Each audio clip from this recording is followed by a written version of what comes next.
Tell me about some of the benefits that a person can experience in his life as he stops focusing on the problem, starts focusing on the solution, stops focusing on what's going on outside in the world, maybe what he perceives as to be mistakes or wrong things influencing him, and starts looking inside. What are some of the kinds of experiences that he'll start noticing in his life? I think the first thing that you'll see a dramatic change in is the amount of time that you have left over when you give up all of the negative kind of emotions. How much more fulfilling and gratifying your life becomes. We'll start with your own physical health. 10 years ago, I weighed 30 pounds more than I do now. I wasn't exercising. I was not watching my nutrition. I was a candidate for a heart attack. I was not practicing good physical health principles.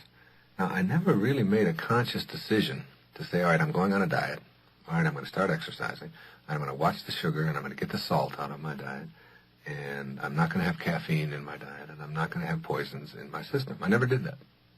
Those become natural outgrowths of self-love, the non-self-serving kind of self-love, the kind of self-love that is like having a quiet love affair with yourself, where you don't have to tell anybody. It's not necessary. It's just a given. It just is. You begin to see dramatic changes. I started running 10 years ago, and once I got myself into shape, I ran a minimum of 8 miles every day. And I got into a streak, and it's almost 9 years now of continuous, every day, never missing a day of running. And at this point, exercising and being trim is just what I am. I am trimness. I'm not trying to get there. When I gave up caffeine, I stopped looking for the method to give it up and became the treatment and no longer was the poison. What I'm really saying is that that is not me anymore, and you don't have to go through any pain and suffering in order to get there. It automatically becomes a response that your body, when you start conditioning it, when you put lots of water in your body and flush it out and keep it clean, that comes from a premise of self-love and some of these principles that I talked about earlier. For example, I used to love a nice greasy cheeseburger. The kind with the shiny buns, you know, grease had come up on it, and lots of French fries, and the kind where you could squeeze it and, you know, you get some grease down in the plate, you know, and then dunk the bread in that. I used to eat like that. Now, I never said, all right, I'm going to stop doing that. I'm not doing that anymore because that's not bad for me. I don't want cholesterol or anything like that. You are not the poison. You are now the treatment. And these changes that take place are so dramatically wonderful. I mean, I can give you some specific things in my life that I do now that 5 years ago I would have thought you were crazy. I won't drive to the store. Not because I want to save gas or because I don't like driving. I love driving. I have a beautiful car and all that. I don't even think about it. I walk to the store. I walk almost everywhere I go. It has become a lifestyle with me. It seems so silly to me to fire up 4,000 pounds of steel to go get a 39-cent loaf of bread or whatever it is, when it's so wonderful to walk or to jog down there. And so I find myself, in addition to my running, walking 4 or 5 miles in a day, using that time creatively. All right, I walk where I used to run or where I used to drive. When I'm in a restaurant, I used to always put salt on everything before I even tasted it. I just put a lot of salt on, a lot of it. I don't even ask if there's salt on the table anymore. And I never made a decision not to do it. It just doesn't feel right in my body. Red meat is something that rarely comes into my life. Now I consume 1/4 of the amount of food that I used to, and I have 4 times as much energy. I sleep much less than I used to, and I haven't consciously made any decision other than to use love as the principle for making my life work. All right? So when you ask about the benefits in the physiological area are astounding, and they just seem to get a hold of you, and you begin to make intelligent choices or healthy choices that are good for the organism. They come about naturally when you start operating your life on this inner kind of glow that I'm talking about, this serenity. You see, I think that there's more to the universe than what the pragmatists would have us believe. I am open to everything being possible and operate from the premise that nobody knows enough to be a pessimist. Right? None of us know enough. We know so little about the universe. I mean, I laugh in the newspapers. Just last week I saw a story about the quasars, you know, these stars that are out at the edge of the universe. And I said, what is this edge of the universe? I mean, what's there at this edge? Is there a wall there? Or is there a cliff? I mean, what is it? And how did it get there? And what's on the other side? We can't comprehend within ourselves something that has no beginning and no end, because all the things that we are limited to in this space that we occupy now start with beginnings and ends. Everything has a cause and an effect. Try to contemplate for a moment a world which has no cause and effect, in which everything just is, just the way it is. And one thing doesn't cause the other. It is, and it always has been. Try to think of eternity, when we talk about an eternity, as something that we can't comprehend because we're confined in the body that we occupy to only think in terms of when we began and when we end. Look at your body right now, and look at your fingers, and look at your arms and all that, and remind yourself that who you are is not those things. That those fingers were very different when you were a month old. You still were. You still existed. You are not your fingers or your bones or your nose or your ears or your hair or any of those things. Those things have all undergone dramatic shifts in your lifetime, however old you are, and yet your essence, whoever you are, continues. It goes on, and it continues to occupy many, many different bodies. This is not a case for reincarnation. It's not a case for anything. It is looking at the world from a perspective of awe and magnificence and openness to everything being possible. And that whatever it is that you call mysticism or metaphysics or whatever is nothing more than just the things that we have been limited to because we only understand what we're confined to. We can have anything for ourselves when we're open to that. And that love principle that I talked about earlier, from one cell to the next, is what many scientists are beginning to speculate on as the source of energy that makes us all work, all right? And when we operate on that principle, as you look through all of the great teachings there have ever been, that one principle of self-acceptance, self-love, taking good care of yourself, all seems to permeate all of the teachings. They just seem to go back. That can't be an accident. There's got to be some truth to that. If you can accept that you are something other than just what your body is, even though it defines rationality and it defines scientific verification and all of that, you can accept that because we know that that's true. Bucky Fuller told us that 99% of what we are is untouchable, unsmellable, invisible. 99% of our essence. We can't get a hold of it, we can't smell it, we can't touch it, and we can't see it. It's whatever that conscious awareness is that we experience for whoever we are. And that conscious awareness that we carry around with us can bring about magnificent changes in our lives. The physiological changes I've alluded to, without trying to change anything dramatically in us, when we become more and more enlightened, if you will, and that's a wonderful thing to know.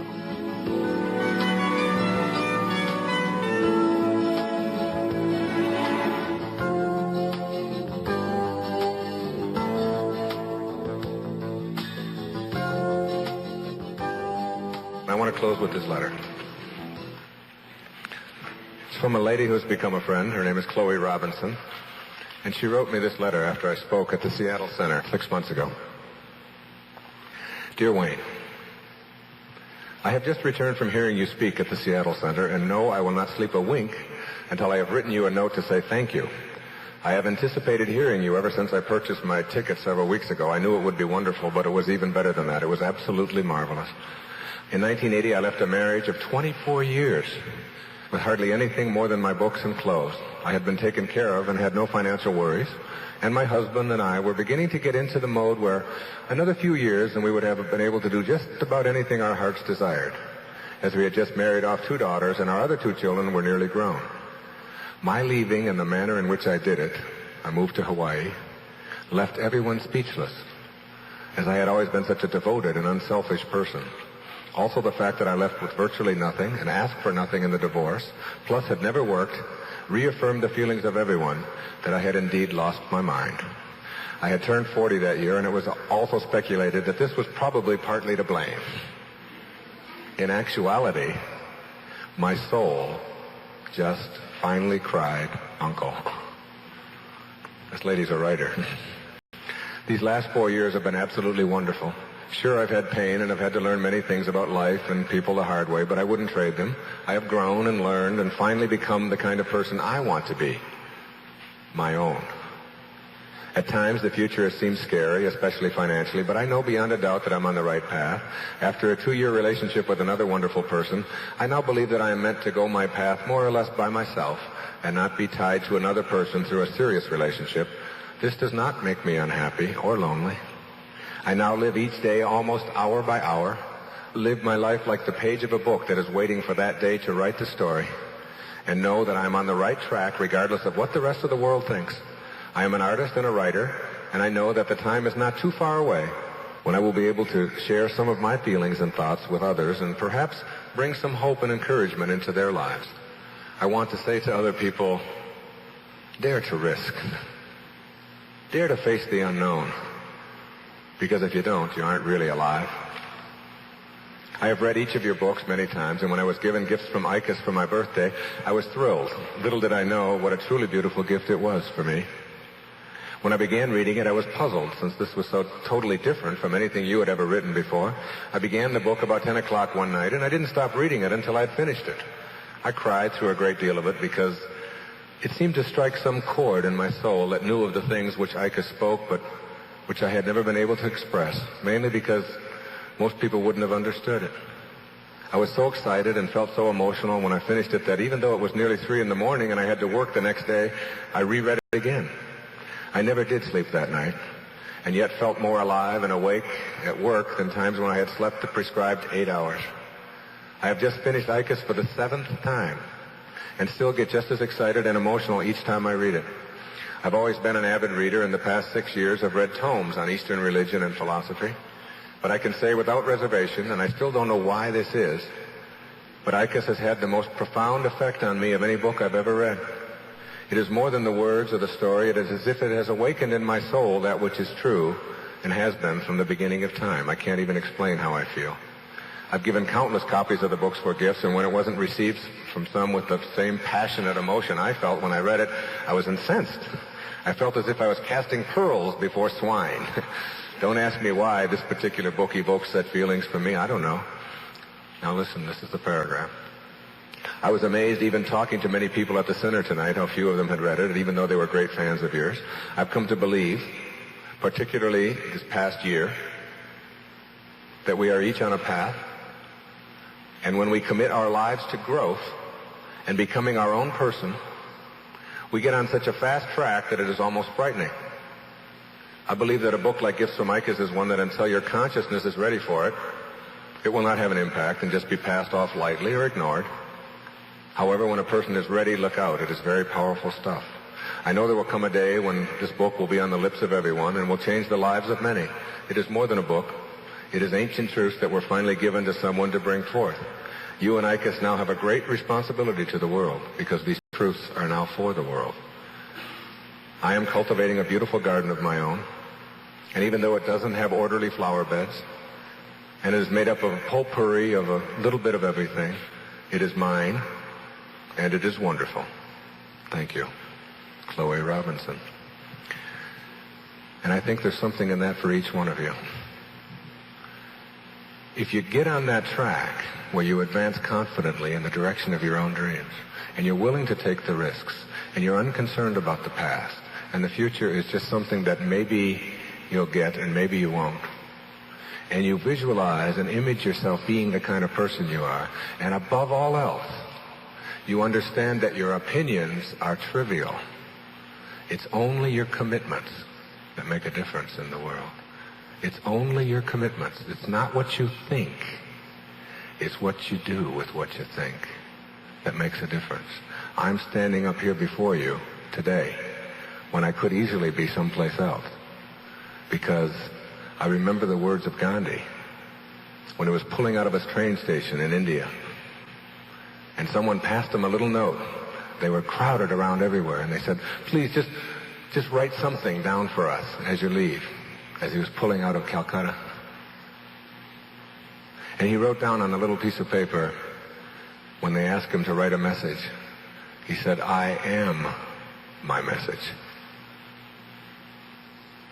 The cosmic erroneous zone. If you solve this one, you'll have it all. There is no way to happiness. Happiness is the way. Thank you so much, and God bless you.